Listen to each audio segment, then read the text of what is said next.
دیتے تھے، لیکن آج جو بیعت لی جاتی ہے وہ بیعت توبہ اور تقوی لی جاتی ہے، بیعت تقوی لی جاتی ہے۔ آج جو ہم مرید ہوتے ہیں یہ تقوی کے لیے اور ماضی کے گناہوں سے توبہ کے لیے بیعت لیتے ہیں کہ اس اللہ کے ولی کو، اس مرشد اعظم کو وسیلہ بنا کر ہم اللہ کی بارگاہ میں توبہ کرتے ہیں اور تقوی کا عزم کرتے ہیں، گویا کہ ہم اس کو وسیلہ بنا رہے ہیں۔ کیوں؟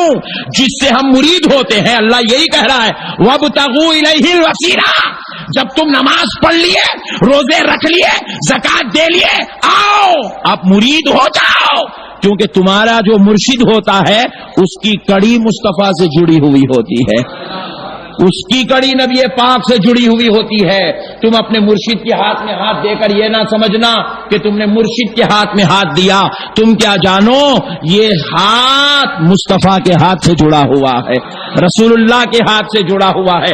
ورنہ پوری کائنات کے مولویوں سے میرا چیلنج ہے وَابْتَغُوا إِلَيْهِ الْوَسِيلَةَ، جو قرآن کی آیت ہے اس کا مطلب کیا ہے مجھے سمجھا دے، میں سمجھنے کو تیار ہوں۔ میں کئی سوال ایسے کرتا ہوں، مجھے آج تک یہ لوگ جواب نہیں دے سکے، آج تک مجھے سمجھا نہیں سکے یہ کیا مسئلہ ہے۔ تو میں بولا تم مجھے سمجھا نہیں سکتے، میں سمجھا رہا ہوں، کم از کم سمجھ کے میری طرف تو آ جاؤ۔ اور میرے آقا کی نالین پاک کا صدقہ سینکڑوں کی تعداد میں آج آپ کے اس بھائی کی بات کو سن کر لوگوں کو الحمدللہ ایمان کو سمجھنے کا، اہل سنت کو ماننے کا، رسول اللہ کی غلامی اور غوث اعظم کی غلامی کو اختیار کرنے کا موقع مل رہا ہے الحمدللہ۔ سینکڑوں کی تعداد میں لوگ توبہ و استغفار کر کے کلمہ پڑھ کے داخل ہو گئے الحمدللہ میرے پیارے بھائیوں۔ ورنہ وابتغوا الیہ الوسیلہ کی کوئی دوسری بات ہی نہیں ہے۔ آپ یہ نہیں کہہ سکتے قرآن کا وسیلہ لو، پہلے ہی اتقوا اللہ کہے کہ اللہ قرآن کا ذکر کر چکا ہے۔ یہ نہیں کہہ سکتے نماز کا وسیلہ لو، یہ نہیں کہہ سکتے زکات کا وسیلہ لو، یہ نہیں کہہ سکتے حج کا وسیلہ لو، کیونکہ سن لو ساری چیزوں کا ذکر پہلے ہو چکا ہے۔ وسیلے کا مطلب ہے عمل نہیں ہے، کسی ذات کو اپنا نگہبان بنا لو، کسی کو اپنا مرشد بنا لو، کسی اپنے ہادی کو چن لو جو تم کو ہدایت کا راستہ بتائے، کسی ایسی ذات کے غلام بن جاؤ جو نظر ڈالے تو دلوں کا زنگ صاف ہو جائے، کسی ایسے کا دامن تھام لو جو تمہارے لیے ہاتھ اٹھا دے تو تمہارے سلوک کے منازل طے ہو جائے، کسی ایسے کا دامن تھام لو جو تمہیں سجدے بھی کرانا جانتا ہو اور دلوں کو دھونا بھی جانتا ہو، ایسے کا وسیلہ لے لو۔ اور پھر اب کیا ہوا؟ میں نے کہا پہلی جو بات اتقوا اللہ وہ شریعت تھی، اب یہ وابتغوا الیہ الوسیلہ، ہم نے وسیلہ لے لیا مرشد کا، تو اب اس میں دو چیزیں آ گئے۔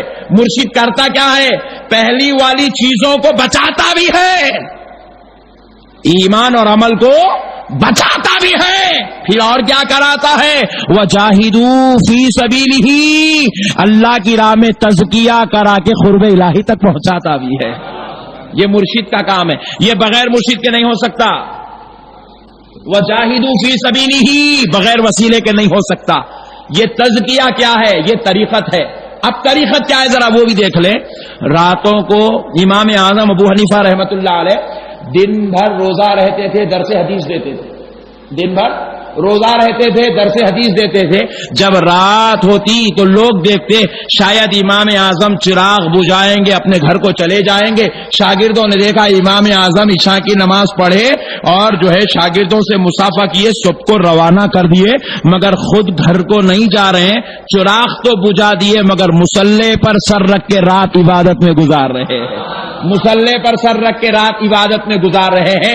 یا ایھا الذین آمنوا اتقوا اللہ، دل میں روزہ رکھنا اتقوا اللہ تھا، 5 وقت نماز پڑھنا اتقوا اللہ تھا، درس حدیث دینا اتقوا اللہ تھا، چراغ بجھا کر مصلی پہ رات گزارنا وجاہدوا فی سبیلہ ہو رہا تھا۔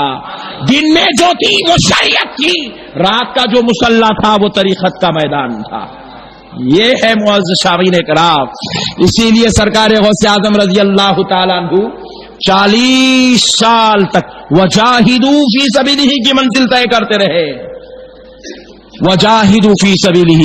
امام اعظم ابو حنیفہ رحمۃ اللہ علیہ کی فقہ کے مطابق رمضان کے روزے فرض ہے. کسی نے امام اعظم سے پوچھا حضور روزے تو رمضان کے فرض ہیں, آپ تو سال بھر روزے رہتے ہیں. کہا وہ جو رمضان میں رہتا ہوں وہ اتقوا اللہ ہے, سال بھر جو روزہ رکھتا ہوں یہ وجاہدوا فی سبیلہ ہے. یہ طریقت ہے, یہ طریقت ہے دوستو.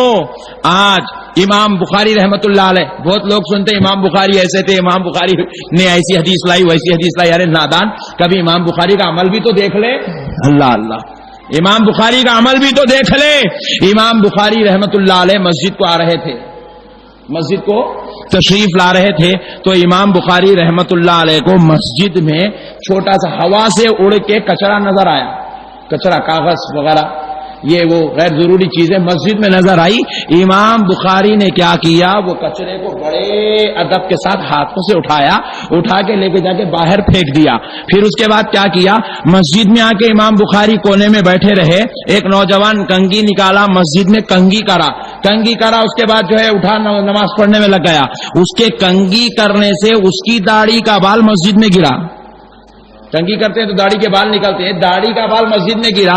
امام بخاری وہاں سے اٹھے, نوجوان کے پاس آئے, بال اٹھائے, لے کے جا کے باہر پھینکے. شاگردوں نے پوچھا حضور مسجد میں داخل ہوئے تو کچرا ہاتھ سے اٹھائے, اندر آئے تو نوجوان کی داڑھی کا بال اٹھا کے پھینک رہے ہیں, اے بزرگ یہ کیا بات ہے؟ امام بخاری سے کہا, کسی نے شاگردوں سے بھی کہہ سکتے تھے, مسجد کا خادم موجود ہے, آپ کسی خادم سے اپنے کہہ لیتے تھے. امام بخاری نے کہا سن لو, میں جو نماز کو آیا ہوں یہ اتقوا اللہ ہے, ہاتھ سے کچرا اٹھا رہا ہوں, وجاہدوا فی سبیلہ ہے. یہ میرے رب کو راضی کرنے کا ایک ذریعہ ہے. یہ ہے طریقت کہ بندے مومن اللہ کے دربار میں اتنی چیز کو بھی اگر ناگوار دکھتی ہے تو برداشت نہیں کر سکتا. یہ طریقت ہے میرے پیارے بھائی. نہ ان کو شریعت میں کسی چیز کی جو ہے رائی کے برابر کی خامی پسند ہے, نہ طریقت کے معاملے میں وہ رائی کے برابر کی خامی کو پسند کرتے ہیں. امام اعظم ابو حنیفہ رحمت اللہ علیہ کا مسئلہ, مسلک اور ان کا جو ہے فقہ یہ ہے کہ یہ ہتھیلی کے گڑے کے برابر اگر نجاست لگ جائے تو کپڑا ناپاک ہے, اس کپڑے کو اتار دے, دوسرا کپڑا پہن کر نماز پڑھے.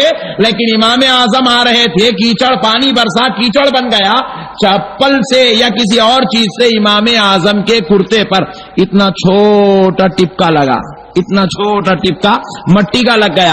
امام اعظم بیٹھ کے 15 منٹ رگڑ رگڑ کے وہ کپڑے کو دھو رہے ہیں. کسی نے پوچھا حضور اتنے ٹپکا اگر نہیں بھی دھوئے تو نماز ہو جاتی ہے, مسئلہ کچھ نہیں ہے, پھر آپ نے یہ کیوں کہا؟ تو فرماتے ہیں سن, وہ جو فتویٰ دیا وہ اتقوا اللہ تھا, یہ جو کر رہا ہوں یہ وجاہدوا فی سبیلہ ہے, اس کی راہ میں تزکیہ کر رہا ہوں. کیونکہ میرا یہ ایمان ہے جب رب کے دربار میں کھڑتا ہوں کہیں اس نقطے کو میرے رب کو ناگواری نہ میرے ہاتھ میں نے دیا ہے, تیرے ہاتھ میں نے دیا ہے, تیرے ہاتھ ہے, لاج یا سے